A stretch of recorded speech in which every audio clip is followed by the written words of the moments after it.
Jésus. Vous qui n'aviez pas obtenu miséricorde et qui maintenant avez obtenu miséricorde. Bien-aimés, je vous exhorte, comme étrangers et voyageurs sur la terre, à vous abstenir des convoitises charnelles qui font la guerre à l'âme. Ayez au milieu des païens une bonne conduite, afin que là même où ils vous calomnient, comme si vous étiez des malfaiteurs, ils remarquent vos bonnes œuvres et glorifient Dieu au jour où il les visitera. Soyez soumis à cause du Seigneur à toute autorité établie parmi les hommes, soit au roi comme souverain, soit au gouverneur comme envoyé par lui pour punir les malfaiteurs et pour approuver les gens de bien. Amen. Amen. Ce verset biblique est clair. Il nous dit que vous, au contraire, vous êtes une race élue. Mais nous ne l'étions pas, bien-aimés. Chacun d'entre nous marchait comme il voulait. Et j'ai dit, au jour d'aujourd'hui, même étant dans l'église, comme je l'ai dessiné ici, il y a certains qui sont venus dans l'église, mais ils ont un pied dedans, un pied dehors. Mais et pourtant, le rôle qu'on nous a appelé, c'était que nous devenions une race élue, un sacerdoce. Et quand on parle de sacerdoce, je parlerai de sacerdoce, parce que quand on parle de sacerdoce, on voit la sainteté, on voit des choses sacrées. On en parlera si Dieu le veut. On en a déjà parlé. C'est très important. J'ai essayé de lire, bien-aimé, dans la Bible. Je vis qu'Abraham, je vis Jacob, je vis des grands hommes, bien-aimés.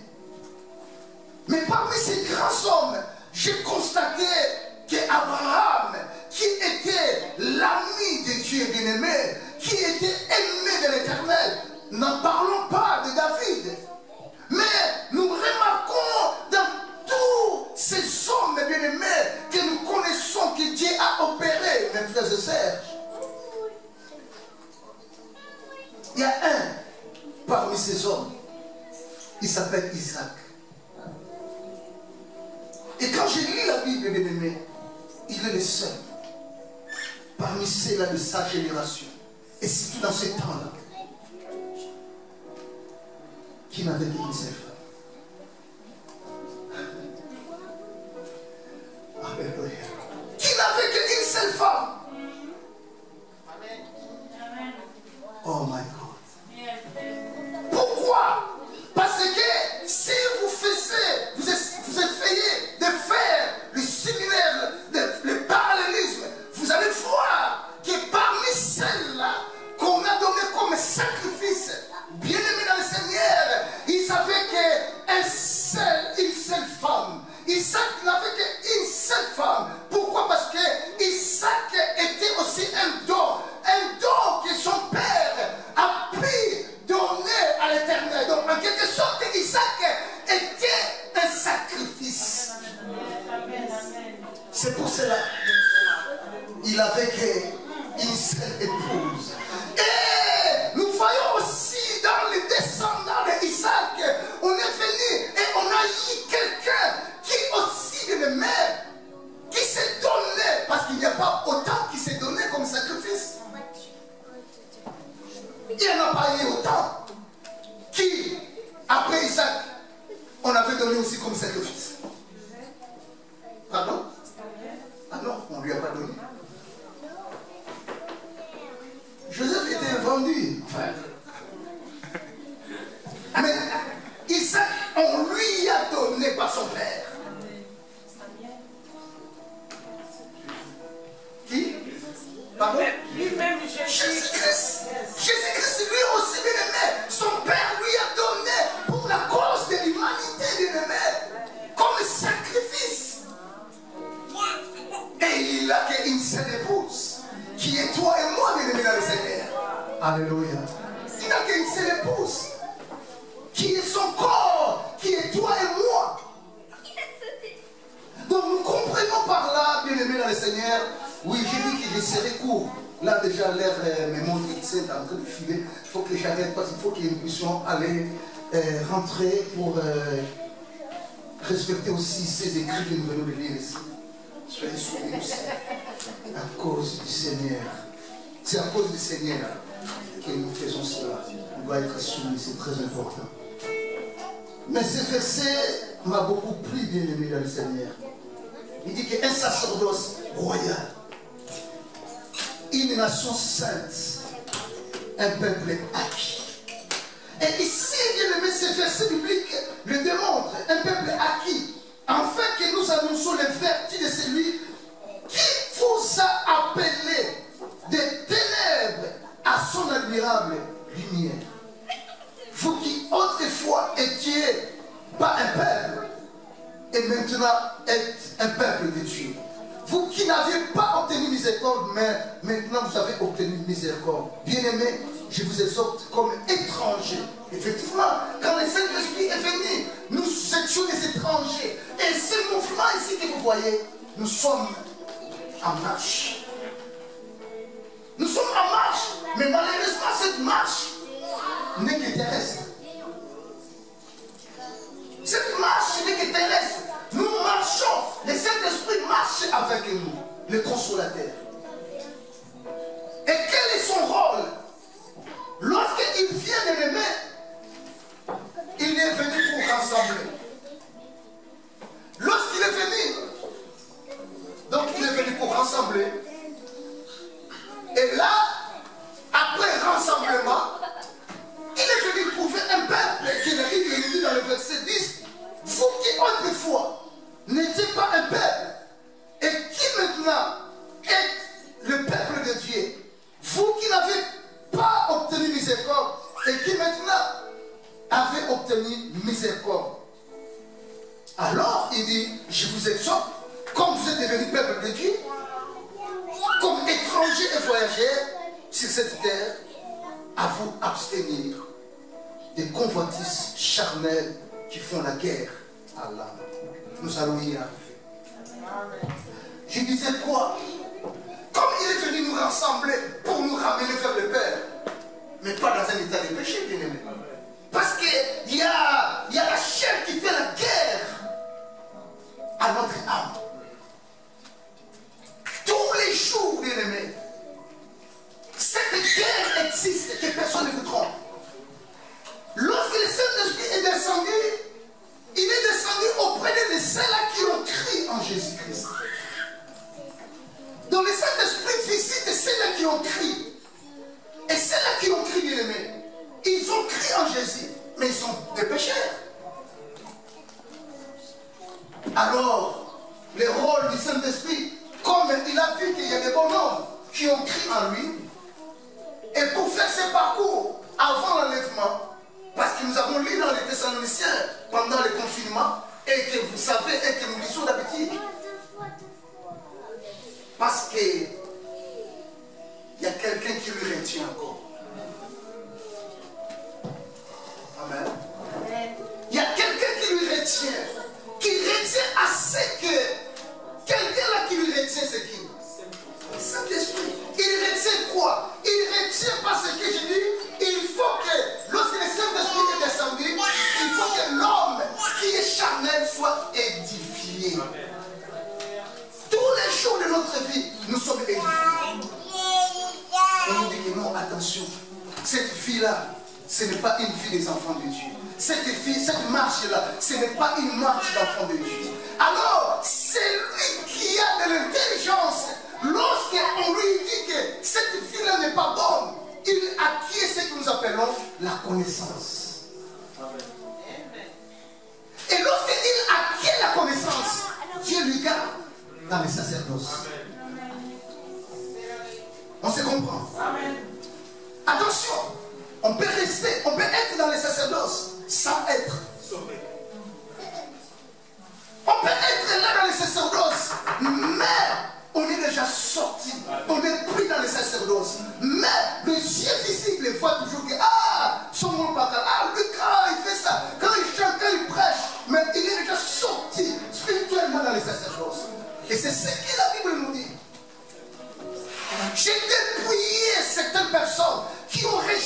connaissance, je l'ai dépouillé du sacerdoce. Attention, Saoul était déjà dépouillé de son royaume, de sa royauté. Mais ce n'est pas du jour au lendemain qu'il a quitté le pouvoir. Il était toujours roi, il dirigeait toujours. Mais il était toujours. Alléluia.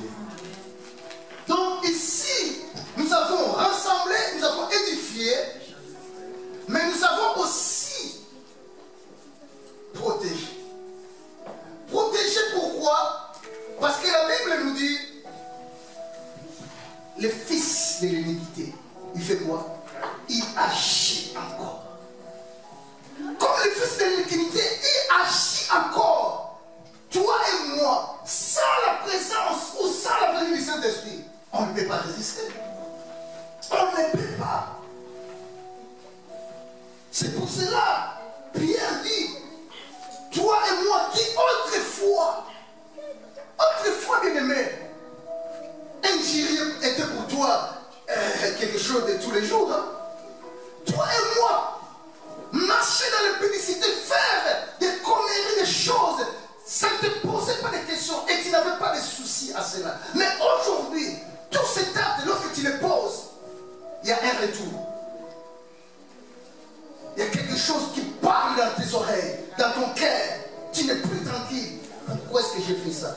Mais avant de te poser pas ces questions-là, pourquoi est-ce que j'ai fait ça? Et raison pour laquelle le Saint-Esprit est là pour t'édifier et pour aussi te protéger, me protéger. Afin que nous soyons trouvés sains jusqu'à ce jour-là et partir avec nous. Pourquoi? Parce que c'est le Saint-Esprit qui va enlever l'Église pour aller présenter auprès. Donc, il est venu, bien-aimé, pour la fête des noces, prendre celles-là qui vont aller à la noce. Et voilà pourquoi il faut qu'ils puissent les équiper.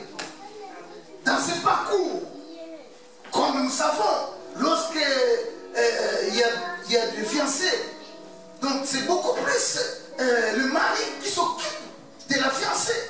Il est obligé de l'embellir, il est obligé de l'acheter des choses. Donc, il est obligé, c'est son obligation. De faire ses devoirs, c'est son devoir. Obligé de l'aimer dans le Seigneur. Et lorsque ça ne se fait pas, ou ça devient le contraire, ou lorsque ça ne se fait pas bien aimé, ça commence à donner des doutes. Est-ce que le non, ce sera comment? On se pose des questions. Alors, revenons bien aimé dans la connaissance que nous parlions. Pourquoi? Parce que la connaissance vient du Saint-Esprit.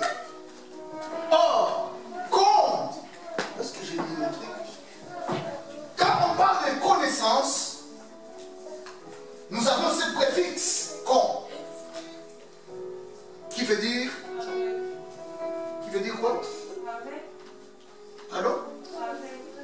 Avec ou ensemble, je peux dire. Je mets ça en lettres aussi mathématiques.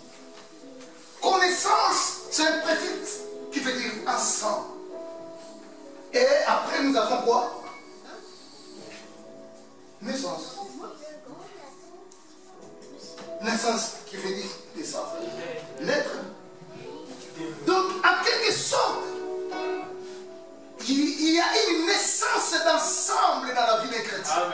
Lorsque le Saint-Esprit est en lui. Donc il y a une multitude de connaissances. Certaines choses qui t'échappaient, certaines voies qui t'échappaient, certaines choses. Lorsque tu nais dans le Seigneur, il y a un ensemble de choses qui commencent à venir t'habiter.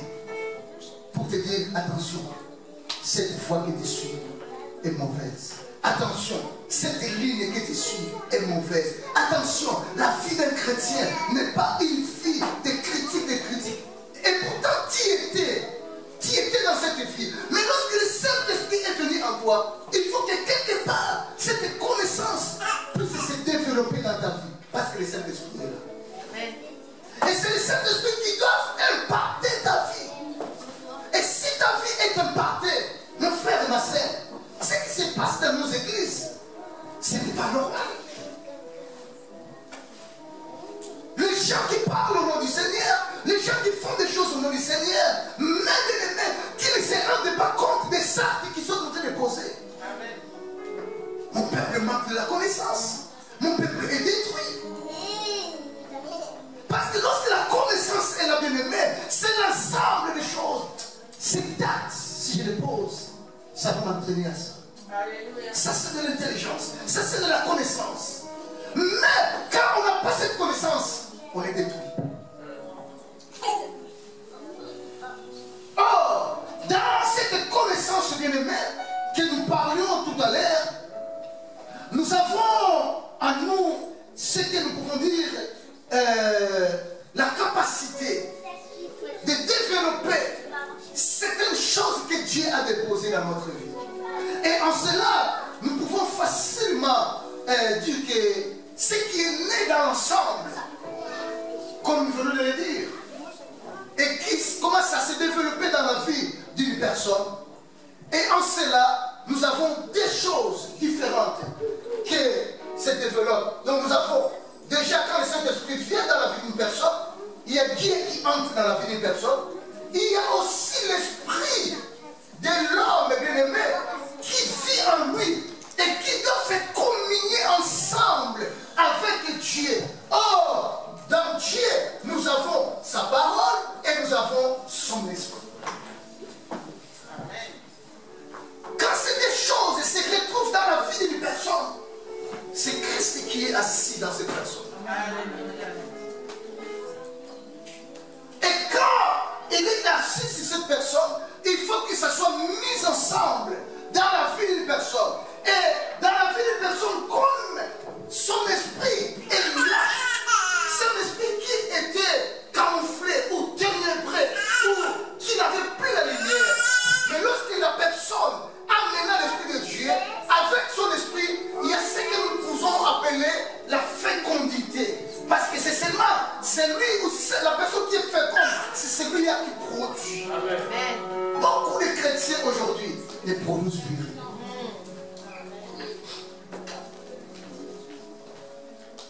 Et c'est ce qui nous entraîne de dire. Depuis longtemps, il est à l'église. Mais vraiment, ça ne change pas. Pas de fécondité. Il n'est pas fécond. Et comme il n'est pas fécond, bien aimé, qu'est-ce qui se passe? Il n'y a pas de production. Donc nous voyons ici, il y a des choses qui se mettent ensemble. Il y a deux personnes. Il y a Dieu et l'esprit. Et c'est pour cela la Bible nous dit que l'esprit de Dieu témoigne dans notre esprit que nous sommes enfants de Dieu. Quand le Saint-Esprit vient, bien aimé, dans la vie de chacun d'entre nous, tel que nous sommes ici, vous pouvez, ou je peux vous considérer, je peux vous traiter, ah non, lui c'est un païen. Mais l'Esprit de Dieu en toi témoigne dans ton esprit que non, tu es mon enfant, tu es converti réel. On peut te taxer, on peut dire des choses contre toi, mais toi-même tu sais que non, moi je suis un converti. Parce que c'est l'Esprit de Dieu qui témoigne en toi. Et tout cela, bien aimé, lorsque tu as la connaissance de la parole de Dieu. La connaissance, c'est ce savoir de pouvoir distinguer les biens et les mauvais, les bonnes choses devant l'Éternel. Lorsqu'un enfant de Dieu manque la connaissance, il manque le savoir. Et quand il manque le savoir, bien aimé, c'est un négligent notoire. Le diable peut facilement, je parle de la vie et de l'œuvre du Saint-Esprit. Je pense qu'il y a quelqu'un qui me comprend. Vous savez qu'est-ce qui se passe? Lorsque quelqu'un a l'esprit de Dieu bien-aimé, je vous le conjure, il doit avoir la connaissance et l'intelligence de Dieu. Et c'est cette connaissance-là qui peut lui faire dire que ça, c'est des choses que je ne peux pas toucher. Ça là, non, c'est pour Dieu. Voilà pourquoi même dans l'œuvre de Dieu, des fois moi je dis, c'est là qui néglige l'œuvre de Dieu. Je dis, j'ai des doutes. Est-ce que, on peut encore se poser des questions? La connaissance, le savoir. Esaü, bien aimé, il était aimé devant Jacob. Mais il n'avait pas la connaissance. Il n'avait pas le savoir. Lorsque son frère Jacob, qui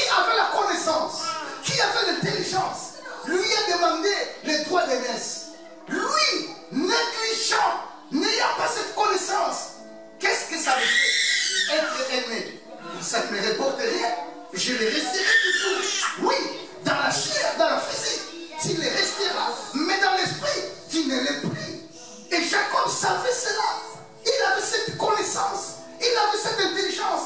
Et Ésaü a négligé cette connaissance, ce savoir. Il a dit, mais qu'est-ce que tu vas faire avec? Tu peux en prendre, ça ne pose pas de problème. Ah non, ça pose des problèmes jusqu'aujourd'hui. Et c'est ce qui se passe dans la vie des chrétiens aujourd'hui. Certaines choses, certains actes que nous posons, mes frères et sœurs, nous régnons les droits d'aînesse. Nous négligeons qui nous sommes. Ça nous coûtera. S'il n'y a pas conversion qui vient après, s'il n'y a pas repentance, ça va coûter comme ça coûtait à Isaac jusqu'au bout. Mon peuple, et fait quoi? Parce qu'il manque la connaissance. Et cette connaissance vient du Saint-Esprit. Je voulais dire quoi? Écoutez, bien aimé. Nous avons Adam.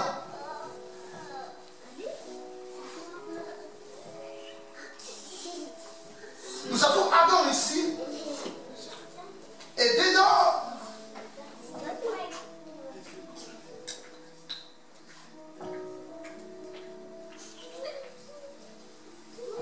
nous avons son corps, nous avons son âme, et nous avons l'esprit que Dieu a mis en lui. Or, vous savez que lorsque Dieu a créé Adam, et je voulais vous faire comprendre cette chose, c'est très important. Et là, nous avons celui que nous appelons le premier Adam. Je parle du premier. Il n'y en a que Dieu. Le premier Adam et le second Adam. Et je vais m'arrêter là. Comme j'ai promis, il faut que nous puissions finir. Même si le message n'est pas fini, cet enseignement, mais je voudrais qu'il soit compris. Donc nous avons l'esprit qui est là, nous avons l'âme qui est là. Dieu, lorsqu'il a pris la poussière, il a créé l'Adam, et la Bible nous dit qu'il a mis en lui, et Adam est devenu une âme vivante. Une âme vivante. Or, nous savons que dans l'âme, il y a quoi? Il y a quoi? Il y a le sang, mais il y a quoi? L'âme représente quoi? Pardon? La vie, mais il a quoi? Les sentiments. Les sentiments, les émotions, tout. C'est ce qui représente l'âme. Et son esprit, comme c'était que l'esprit, ce n'est pas l'esprit qui était vivifiant, mais c'est l'âme qui est vivifiante. Donc il fallait que quelque part, l'esprit puisse agir. Mais or, l'esprit ne peut pas agir parce que le Saint-Esprit, dans sa plénitude, n'était pas dans Adam.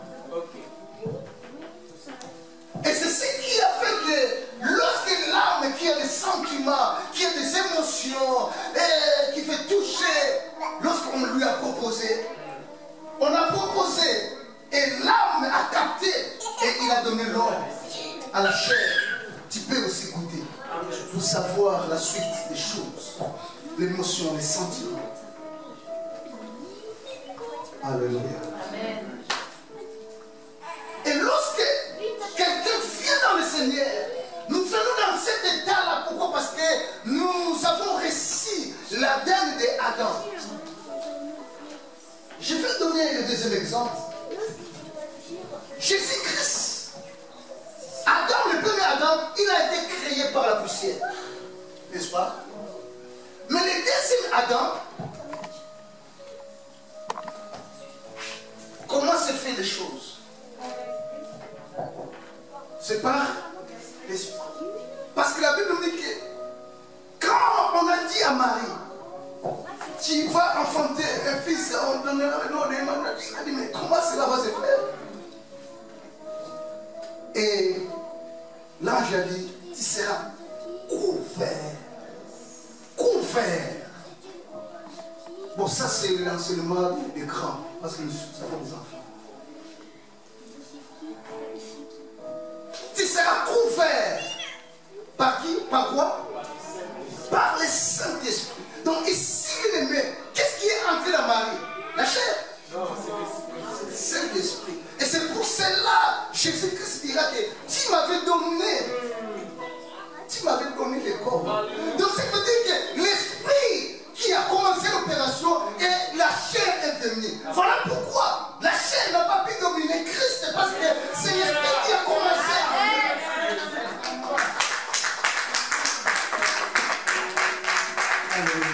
C'est l'esprit qui a commencé à lui. Donc la chair ne pouvait pas avoir grande chose. Donc cela peut s'exprimer dans ce sens ici. Ça c'est le deuxième Adam. Et dedans, nous avons... Il avait aussi l'âme, ne t'en faites pas. Parce que quand on l'a conçu et que le Saint-Esprit est venu, ce n'est pas seulement le Saint-Esprit que Marie a couché. Il a couché un être humain, non? Amen. Et cet être humain-là, c'est celui-ci, ici. L'âme. J'ai mis ça un peu en carré par rapport à ici, parce qu'ici ça enveloppait complètement. Mais ici, qu'est-ce que nous voyons?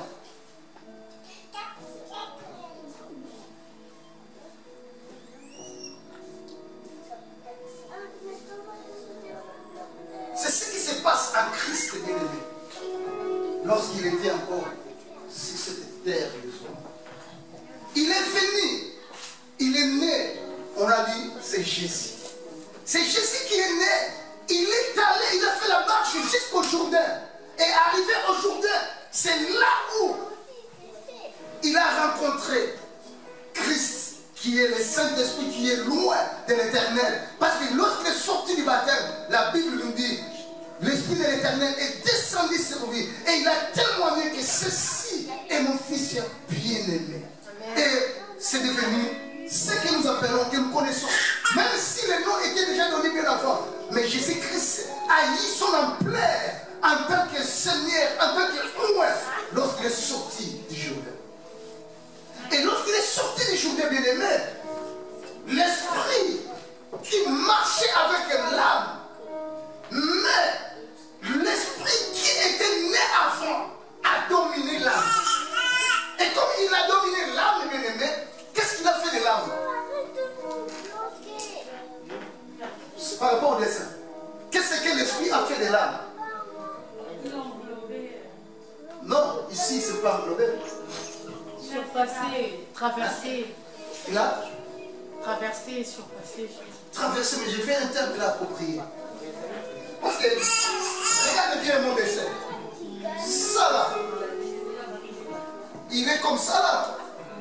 Mais sauf que ça là, c'est réuni ensemble. Il ne peut pas bouger. Mais ici, c'est pas mis ensemble. Séparé. Dans d'autres termes, brisé. Dans d'autres termes, c'est brisé. Donc, l'esprit qui est le Saint-Esprit, la puissance de Dieu en Jésus-Christ, le corps, l'âme, les sentiments, les émotions n'ont pas pu résister dans le corps de Christ. Ça s'est brisé. Et en se brisant, l'Esprit de l'Éternel a fait quoi? A dominé, ça s'est éclaté jusque dans le corps. Amen. Voilà pourquoi, même lorsque Marie de Magdala vient avec le parfum, il commence à parfumer, donc les sentiments, les émotions dans le corps de Jésus n'existaient pas. C'est pas comme toi et moi. Quand on vient mettre le parfum là comme ça, tout change.